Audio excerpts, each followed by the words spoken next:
Hey, what's going on? It's Troy coming at you from thenaturalcouple.com, and today in this video I'm going to be going over one of my favorite things to do that you can do right after you watch this video to start lowering inflammation in your body perfectly naturally. How cool is that? All right, but first understand inflammation. Now, inflammation in the short term is perfectly natural. Inflammation is your body's natural response when it is presented with a foreign invader, like an irritant or a pollen or an allergen or a chemical or a toxin. Okay, your body wants to rid your system of these foreign invaders. You know, it doesn't want bacteria, it doesn't want irritants, it doesn't want toxins, so it flushes them out for you.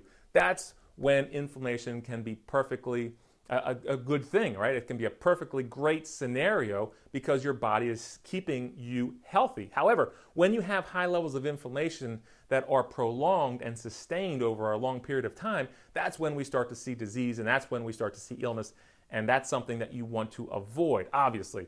So now, when I talk about one of my favorite things in order to lower inflammation naturally in your body, you're probably thinking, well, Troy's going to wind up talking about, something with diet. It's got to be something diet related. He's going to make sure that I eat, enough fruits and vegetables that have high antioxidants, or he's going to make sure I eat, enough omega-3s. Yes, all well and good. You do want to have these staples in your diet, especially if you're looking to lower inflammation, but it's not the easiest thing. It's not the most convenient thing, because the most convenient thing that you can start doing today to help lower inflammation naturally in your body is drinking water. Now, it has to be the right kind of water, and I'll get to that in just a second, but understand this, that making sure you stay hydrated, okay? Water helps manage inflammation levels because it helps to naturally flush your body of these unwanted irritants and pollens and allergens and toxins and chemicals, okay? Now, think about this. Our bodies are about 70 to 75% water, okay? So we need to make sure that this water in our bodies stays replenished and is replaced with good, clean, natural water on a daily basis.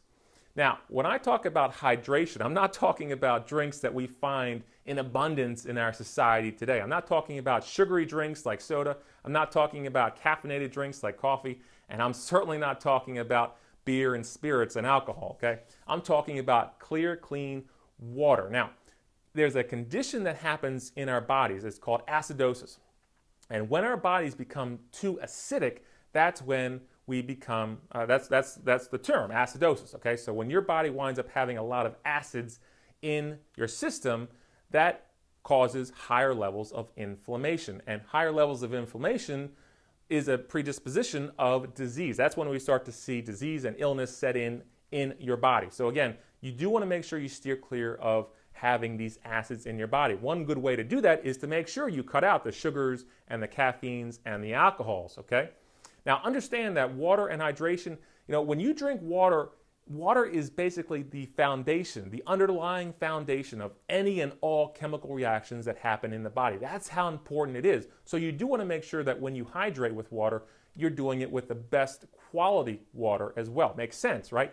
So common sense would say, well, tap water probably is not going to be your best bet. And I would say that you're absolutely right.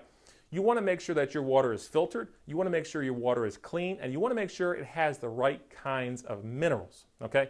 Now, there's two types of water that have minerals. One does not have minerals, and one has minerals. The water that has minerals, that's the alkaline minerals, and those are the ones that you want to really target. So these are the ones that when you have alkalized water, that water has negative ions. And negative ions are important to your body, and especially in reducing inflammation, because they help energize your body and fight inflammation naturally. So if you're looking to have great water that you can hydrate with day in and day out, make sure it's alkalized water. Make sure it has negative ions present in it. Okay, very, very important. Now, people always ask me, they send me messages and they say, hey, you know what? How many ounces or how much water should I be drinking every single day? I'll give you a good rule of thumb. A good rule of thumb is to make sure you drink, or you take, well, let me put it to you this way. You take your body weight and then you divide it in half. So if I'm 200 pounds, I'm going to divide that in half and I get 100 ounces. And remember, 8 ounces of water is 1 cup. So you do the math. Whatever half your body weight is, that's the number of ounces that you want to be drinking every single day And then, of course, 8 ounces is 1 cup. So you can do the math as to how many cups that is for you. Now, what I want you to do right now is to click the link below, and you can actually wind up having access, instant access to our top 3 foods that help lower inflammation in your body perfectly naturally, just like water does here. All right? So make sure you click the link below, enter your email address, and I'll see you on the other side.